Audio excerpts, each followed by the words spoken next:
ඩියක share කරන්න සියලු මිනිස්සුන්ට දකින්න ලැබෙන්න සලස්වන්න සෑරජාණන් වහන්සේ නමකට වත් පිළිවෙත් කිරීම දුර්ලභයි.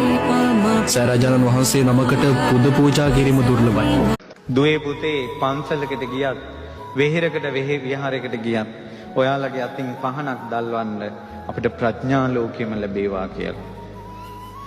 මලක් පූජා කළ අනේ ලොකු හාමුදුරනේ ගොඩාක් රිදෙනවා. මම කිව්ව පොඩි නමට බැරි වැඩ කරන්න එපා කියලා.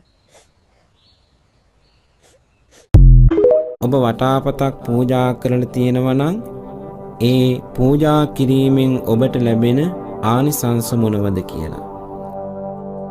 සීතලෙන් හා උෂ්ණයෙන් සම්මා සම්බුදු සේමයි මවැදු මගේ අම්මා ඉන්නද සමීදුනේ ඉන්න දිහාවට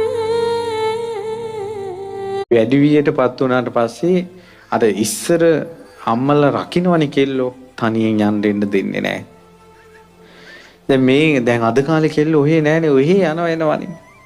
රුවන්වැලි මහා සෑ මළුවට ගිහිල්ලා පාදමේ නලල තියලා මේ යසෝදරා බුදු සිරිපා වඳිනවා වගේ අඬලා කියන්නේ ස්වාමීනි භාග්‍යවතුන් වහන්සේ බුදුහාමුදුරුවෝ කියන දුවේ කවදාවත් වෙන්න එපා හතර ජාතියක ආකාරයේ ගැහණියා. මොනවද කිව්වේ? අදුත්ති අතේනි අසොණ්ඩි අවිනාසිකා. පින කියන්නේ අනිත් අයට සැනසීමක් වෙලා නිහඬව hina වෙන එකයි.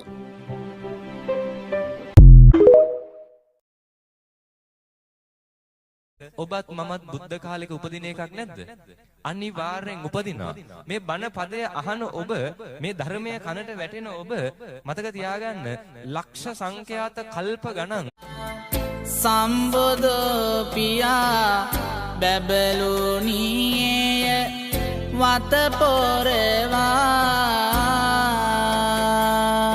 මාම මේ අතාගේ දලකෝ.